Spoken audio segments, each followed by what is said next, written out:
Everybody, ಎಲ್ಲರೂ ಹೇಗಿದ್ದೀರಾ? Hope you all good. Welcome back to my YouTube channel. ನಾನು ಕೂಡ ಚೆನ್ನಾಗಿದ್ದೀನಿ. ಸೊ ಇವತ್ತು ನಾನು ಒಂದು ಸಿಂಪಲ್ ರೆಸಿಪಿನ ಮಾಡ್ತಾಯಿದ್ದೀನಿ. ಸೊ ಏನು ಮಾಡ್ತಿದ್ದೀನಿ, ಏನು ಬೇಕು ಅದಕ್ಕೆ, ಯಾವ ರೀತಿ ಮಾಡೋದು ಎಲ್ಲ ಕೂಡ ನಾನು ಈ ವಿಡಿಯೋದಲ್ಲಿ ನಿಮ್ಮ ಜೊತೆ ಶೇರ್ ಮಾಡ್ಕೊತೀನಿ. ಆ್ಯಂಡ್ ಇವತ್ತು ನಾನು ಮಾಡ್ತಿರೋ ರೆಸಿಪಿ ಬಂದು ಪನ್ನೀರ್ ಪಕೋಡ ಅಂತೇಳಿ ಸಿಂಪಲ್ಲಾಗಿ ಒಂದು ಸ್ವಲ್ಪ ಟೈಮಲ್ಲೇ ಆಗುವಂಥದ್ದು. ಸೊ ತೋರಿಸ್ತೀನಿ ಯಾವ ರೀತಿ ಮಾಡೋದು ಅಂತ ಹೇಳಿ. ಸೊ ಫಸ್ಟ್ ವಿಡಿಯೋನ ಸ್ಟಾರ್ಟ್ ಮಾಡೋಕ್ಕಿಂತ ಮುಂಚೆ ಯಾರೆಲ್ಲ ಇನ್ನೂ ನನ್ನ ಚಾನಲ್ಗೆ ಸಬ್ಸ್ಕ್ರೈಬ್ ಆಗಿಲ್ಲ, ದಯವಿಟ್ಟು ಸಬ್ಸ್ಕ್ರೈಬ್ ಮಾಡ್ಕೊಳ್ಳಿ, ಹಾಗೆ ಸಪೋರ್ಟ್ ಮಾಡಿ ಅಂತ ಕೂಡ ಕೇಳ್ಕೊತೀನಿ.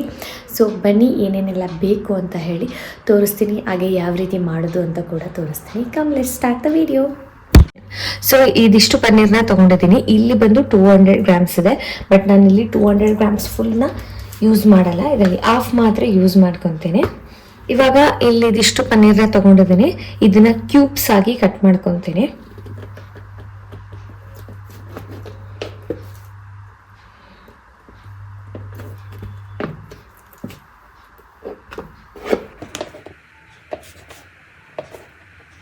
ನಿಮಗೆ ಇನ್ನೂ ಸ್ವಲ್ಪ ದಪ್ಪ ಬೇಕು ಅಂದರೆ ದಪ್ಪನೂ ಮಾಡ್ಕೋಬೋದು, ಅಥವಾ ಚಿಕ್ಕದಾಗಿ ಬೇಕು ಅಂದರೆ ಚಿಕ್ಕದಾದ್ರೂ ಮಾಡ್ಕೋಬೋದು.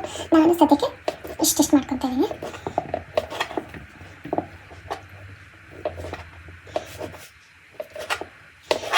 ಸೊ ಇಷ್ಟು ತಗೊಂಡಿದ್ದೀನಿ ನಾನು. ಇದಕ್ಕೆ ಇವಾಗ ಹಾಫ್ ಟೇಬಲ್ ಸ್ಪೂನಷ್ಟು ಪೆಪ್ಪರ್ನ ಆ್ಯಡ್ ಮಾಡ್ಕೊತಾ ಇದ್ದೀನಿ, ಅಂದರೆ ಮೆಣಸಿನ ಪುಡಿ. ಆಮೇಲೆ ಸ್ವಲ್ಪ ಉಪ್ಪು, ಚಿಟಿಕಿ ಅರಿಶಿನದ ಪುಡಿ, ಸ್ವಲ್ಪ ಚಿಲ್ಲಿ ಪೌಡರ್. ಖಾರ ಬೇಕು ಅಂದವರು ಜಾಸ್ತಿ ಖಾರನ ಹಾಕ್ಕೋಬೋದು. ಅದಾದಮೇಲೆ ಸ್ವಲ್ಪ ಕಸೂರಿ ಮೇಥಿನ ಹಾಕ್ಕೊತಾ ಇದ್ದೀನಿ. ಇದನ್ನು ಇವಾಗ ನೀಟಾಗಿ ಮಿಕ್ಸ್ ಮಾಡ್ಕೋಬೇಕು. ಸ್ವಲ್ಪ ಅಂದರೆ 1 ಸ್ಪೂನಷ್ಟು ನೀರನ್ನ ಆ್ಯಡ್ ಮಾಡಿಕೊಂಡು ಆಮೇಲೆ ಮಿಕ್ಸ್ ಮಾಡ್ಕೋಬೇಕು.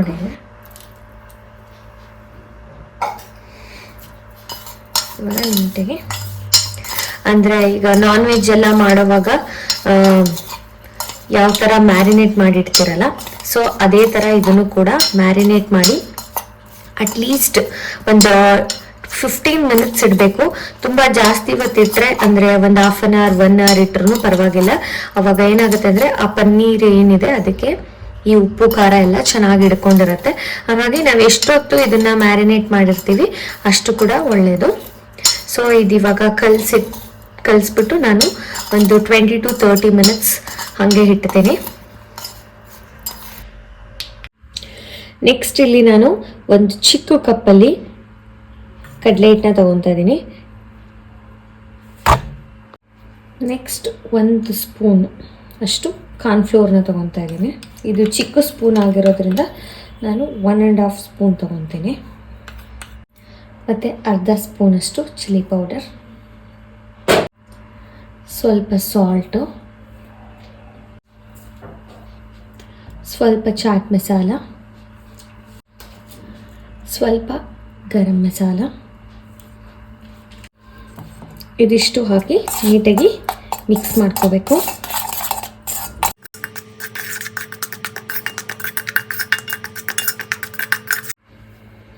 ಇದಕ್ಕೆ ಸ್ವಲ್ಪ ಅರಿಶಿನದ ಪುಡಿ ಕೂಡ ಹಾಕೋಬೇಕು.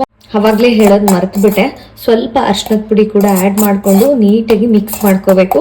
ಸೊ ಇವಾಗ ಎಲ್ಲ ಮಿಕ್ಸ್ ಮಾಡಿದ್ದೀನಿ, ಎಲ್ಲ ಪೌಡರ್ಸ್ ಏನೇನು ಇಂಗ್ರೀಡಿಯೆಂಟ್ಸ್ ಬೇಕು ಅದನ್ನೆಲ್ಲ ಹಾಕಿ ನೀಟಾಗಿ ಮಿಕ್ಸ್ ಮಾಡ್ಕೋಬೇಕು.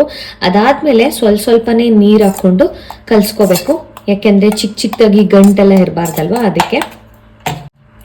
ಆ್ಯಂಡ್ ಇದನ್ನು ಅದಕ್ಕೆ ಕಲಿಸ್ಕೋಬೇಕು ಅಂತ ಅಂದರೆ, ಈಗ ನಾವು ಬೋಂಡಾ ಎಲ್ಲ ಮಾಡ್ತೀವಲ್ಲ ಅದಕ್ಕೆ ಕಲಿಸ್ಕೋಬೇಕು. ಇದನ್ನು ನೋಡಿ, ಇವಾಗ ಸ್ವಲ್ಪನೇ ನೀರು ಹಾಕ್ತಾ ಕಲಿಸ್ಕೊತೀನಿ. ಕೈಯಲ್ಲೂ ಕಲಿಸ್ಕೋಬೋದು.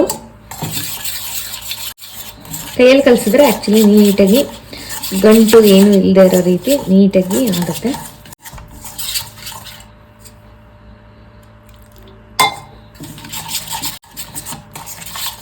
ಕಲಸಾದ್ಮೇಲೆ ಲಾಸ್ಟಲ್ಲಿ ಒಂದ್ಸಲ ನೋಡ್ಕೊಳ್ಳಿ ಉಪ್ಪು ಖಾರ ಎಲ್ಲ ಸರಿ ಇದೆಯಾ ಅಂತ ಹೇಳಿ. ಇಲ್ಲ ಇನ್ನೊಂದು ಸ್ವಲ್ಪ ಖಾರ ಉಪ್ಪು ಏನಾದರೂ ಬೇಕಂದರೆ ಆ್ಯಡ್ ಮಾಡ್ಕೋಬೋದು.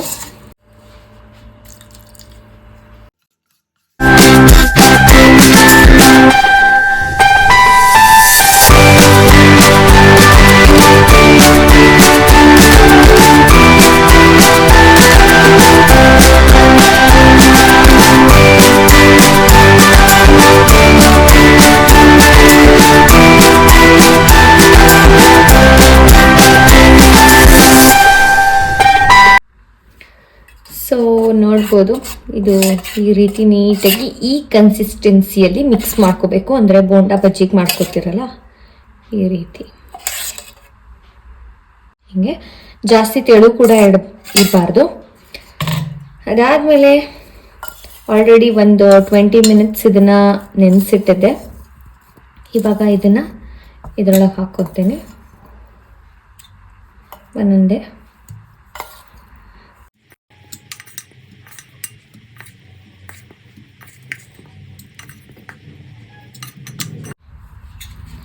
ನೆಕ್ಸ್ಟ್ ಇದನ್ನು ನೀಟಾಗಿ ಈ ಥರ ಎಲ್ಲ ಕಡೆಗೂ ಅದು ನಾವು ಏನು ಮಿಕ್ಸ್ ಮಾಡಿದ್ವಲ್ಲ ಅದು ನೀಟಾಗಿ ಅಂಟ್ಕೋಬೇಕು. ಈ ಹಿಟ್ಟೇನಿದೆ ಅದು ನೀಟಾಗಿ ಎಲ್ಲದಕ್ಕೂ ಮಿಕ್ಸ್ ಆಗಬೇಕು. ಈ ಮಿಕ್ಸ್ ಎಲ್ಲ ಈ ಥರ ಮಾಡಾದಮೇಲೆ ಈ ಪನ್ನೀರನ್ನ ಇದರೊಳಗೆ ಮಿಕ್ಸ್ ಮಾಡಿ ಇದನ್ನು ಒಂದು 10 to 20 ಮಿನಿಟ್ಸ್ ಇದರೊಳಗೇ ಬಿಡಬೇಕು. ಅದಾದಮೇಲೆ ಫ್ರೈ ಮಾಡ್ಕೋಬೇಕು. ಈ ರೀತಿ ಮಾಡೋದ್ರಿಂದ ಏನಾಗುತ್ತೆ ಅಂದರೆ ಅದು ಉಪ್ಪು ಖಾರ ಎಲ್ಲ ಏನಿರುತ್ತಲ್ಲ ಅದು ನೀಟಾಗಿ ಪನ್ನೀರು ಹಿಡ್ಕೊಳ್ಳುತ್ತೆ ಅಂತ ಹೇಳ್ಬಿಟ್ಟು, ಅಂದರೆ ಹೀರ್ಕೊಳ್ಳುತ್ತೆ ಅಂತ ಹೇಳ್ಬಿಟ್ಟು ಈ ರೀತಿ ಇಡ್ಬೋದು. ನೀವು ಬೇಕಾದರೆ ತುಂಬ ಜಾಸ್ತಿ ಹೊತ್ತು ಕೂಡ ಇಟ್ಟರು ಒಳ್ಳೆಯದು, ಯಾಕೆಂದರೆ ಇನ್ನೂ ಚೆನ್ನಾಗಿ ಟೇಸ್ಟ್ ಬರುತ್ತೆ. ಆ ಪನ್ನೀರಿಗೆ ಆ ಉಪ್ಪು ಖಾರ ಎಲ್ಲ ಮಿಕ್ಸ್ ಆಗಿರುತ್ತಲ್ಲ ಹಾಗಾಗಿ. ಸೊ ಈ ಥರ ಮ್ಯಾರಿನೇಟ್ ಮಾಡಾದಮೇಲೆ ಇದನ್ನು ಕೂಡ ಸ್ವಲ್ಪ ಹೊತ್ತು ಇಟ್ಕೋಬೋದು. ಈ ಥರ ಮಾಡಿಟ್ಕೊಂಡು ನೀವು ಬೇಕಾದರೆ ಈಗ ಸಂಜೆ ಮಾಡ್ಕೊತೀನಿ ಅಂದರೆ ನೀವು ಮಧ್ಯಾಹ್ನನೇ ಈ ರೀತಿ ಮಾಡಿಟ್ರೆ ಇನ್ಸ್ಟೆಂಟಾಗಿ ಮಾಡ್ಕೋಬೋದು. ಸೊ ಇದನ್ನ ಈಗ ಒಂದು 10 to 20 ಮಿನಿಟ್ಸ್ ಹಾಗೆ ಇಡ್ತೀನಿ. ನೆಕ್ಸ್ಟ್ ಏನು ಮಾಡೋದು ಅಂತ ತೋರಿಸ್ತೀನಿ ಬನ್ನಿ. ನೆಕ್ಸ್ಟ್ ಇಲ್ಲಿ ನಾನು ಕಾರ್ನ್ಫ್ಲೆಕ್ಸ್ನ ತೊಗೊತಾ ಇದ್ದೀನಿ.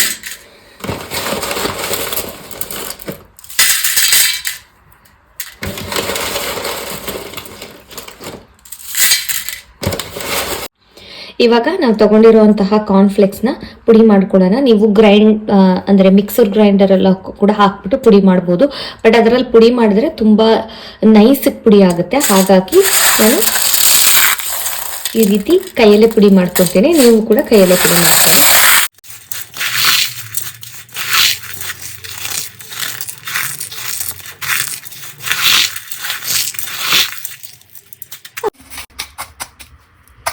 ಈ ರೀತಿ ಪುಡಿ ಮಾಡ್ಕೋಬೇಕು.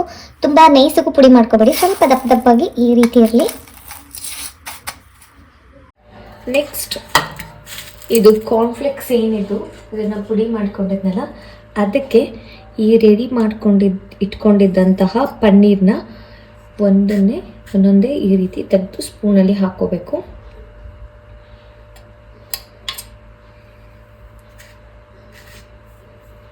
ಅದಾದಮೇಲೆ ನೀಟಾಗಿ ಕಾರ್ನ್ಫ್ಲೆಕ್ಸ್ ಮೇಲೆ ರೀತಿ ರೋಲ್ ಮಾಡ್ಕೋಬೇಕು.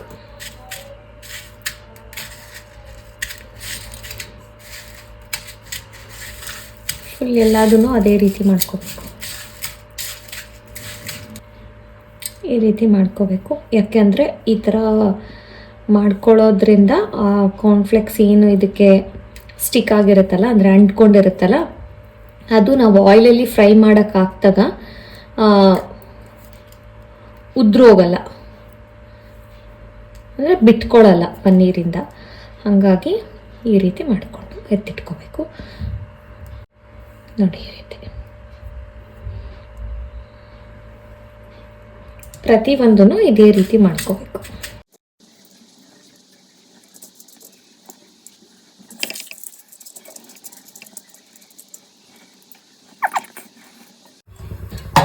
ಸೊ ಇದು ಇವಾಗ ರೆಡಿ ಆಗಿದೆ. ಆ್ಯಂಡ್ ಇಲ್ಲಿ ನಾನು ಎಣ್ಣೆ ಕಾಯಕ್ಕಿಟ್ಟಿದ್ದೀನಿ.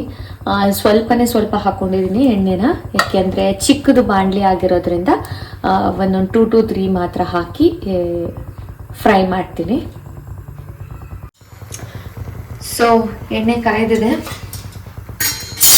ಇವಾಗ ಒಂದೊಂದೇ ಇದನ್ನು ಹಾಕ್ತೀನಿ. ಲೋ ಫ್ಲೇಮಲ್ಲಿ ಇಟ್ಕೊಂಡು ಫ್ರೈ ಮಾಡಿ. ಆ್ಯಂಡ್ ಹಾಕಿದ ತಕ್ಷಣ ಈ ಥರ ರೊಟೇಟ್ ಮಾಡಬಾರ್ದು, ಯಾಕೆಂದರೆ ಅದೇನಿದೆ ಕಾರ್ನ್ಫ್ಲೆಕ್ಸು ಅದೆಲ್ಲ ಸ್ಪ್ರೆಡ್ ಆಗಿ ಅಂಟ್ಕೊಂಡಿರೋದೆಲ್ಲ ಸ್ಪ್ರೆಡ್ ಆಗಿಬಿಡುತ್ತೆ. ಹಾಗಾಗಿ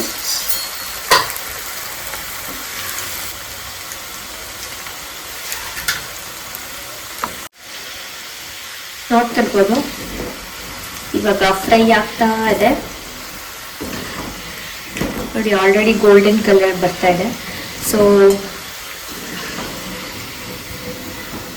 ನೋಡಿ ಇನ್ನೊಂದು ಸ್ವಲ್ಪ ಫ್ರೈ ಮಾಡ್ತೀನಿ.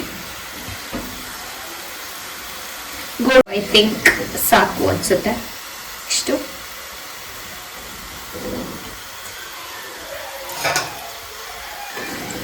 ನಾವು ಮಿಕ್ಕಿದ ಹಿಟ್ಟೇನಿರುತ್ತಲ್ಲ ಇದನ್ನ ಏನೂ ಮಾಡಂಗಿಲ್ಲ, ಇದು ಹಂಗೆ. ಇದ್ರೊಳಗೆ ನೀವು ಬೇಕಾದರೆ ಹಂಗೆ ಪನ್ನೀರು ಹಾಕ್ಕೊಂಡು ಅಥವಾ ಇಲ್ಲಾಂದರೆ ಬೇಬಿ ಕಾರ್ನು ಅಥವಾ ಪೊಟ್ಯಾಟೊ ಏನಾದರೂ ಹಾಕಿ ನಾರ್ಮಲ್ ಬೋಂಡ ಥರ ಬೇಕಾದರೆ ಮಾಡ್ಕೋಬೋದು. ಸೊ ಗೈಸ್ ಫೈನಲಿ ರೆಡಿ ಆಗಿದೆ. I am ready to taste now. Let's taste this and I tell you how it is ಅಂತ ಹೇಳಿಬಿಟ್ಟು. ನೋಡ್ತಿರ್ಬೋದು ನಾನು ಸದ್ಯಕ್ಕೆ ಸಾಸ್ ಜೊತೆ ತಿಂತಾ ಇದ್ದೀನಿ.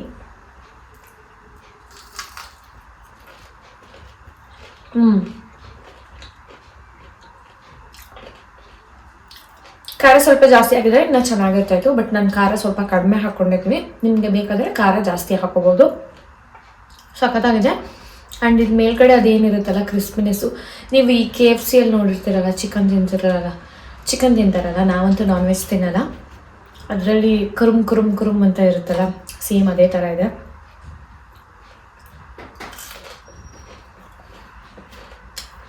ಸೂಪರ್ ಆಗಿದೆ. ನನಗಂತೂ ಸಖತ್ ಇಷ್ಟ ಆಯಿತು. ಆನೆಸ್ಟ್ ಆಗಿ ಹೇಳ್ತಾ ಇರೋದು ನಾನು, ಸಖತ್ತಾಗಿದೆ. ನೀವು ಕೂಡ ಇದನ್ನು ಟ್ರೈ ಮಾಡಿ. ನನಗೆ ಪನ್ನೀರ್ ಅಂದರೆ ಸಖತ್ ಇಷ್ಟ. ಅಂಥದ್ರಲ್ಲೂ ಏನಾದರೂ ಒಂದೊಂದು ಟ್ರೈ ಮಾಡ್ತಾ ಇರ್ತೀನಿ ಪನ್ನೀರಲ್ಲಿ. ಇದಂತೂ ಸಖತ್ ಇಷ್ಟ ಆಯಿತು. Good. You must try this recipe. ಹಾಗೆ ಟ್ರೈ ಮಾಡಿಬಿಟ್ಟು ಕಮೆಂಟ್ ಸೆಕ್ಷನಲ್ಲಿ ಕಮೆಂಟ್ ಮಾಡಿ ಹೇಗಿತ್ತು ಅಂತ ಹೇಳ್ಬಿಟ್ಟು.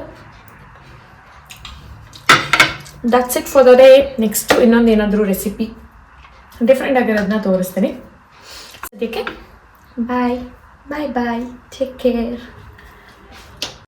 ಸೊ ನೋಡಿ, finally it is ready to taste ಅಂತ ಹೇಳ್ಬೋದು. Looking very yummy and nice.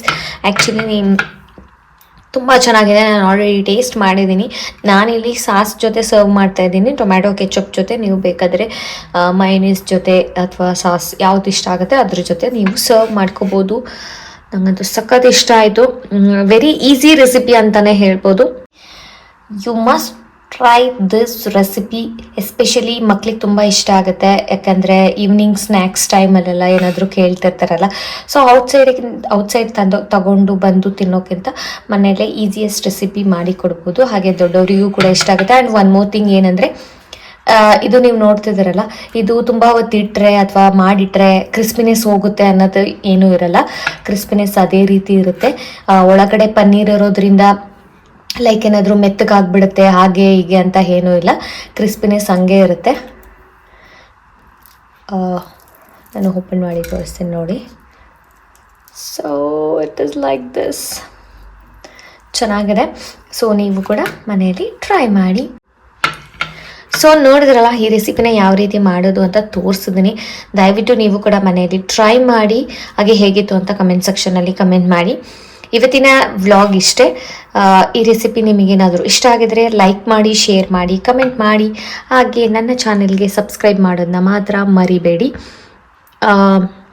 ಇವತ್ತಿನ ಈ ವ್ಲಾಗ್ನ ನಾನು ಇಲ್ಲೇ ಏನು ಮಾಡ್ತಾ ಇದ್ದೀನಿ. ನೆಕ್ಸ್ಟ್ ವ್ಲಾಗಲ್ಲಿ ಮತ್ತೆ ಸಿಗ್ತೀನಿ. Until then keep watching and keep supporting me.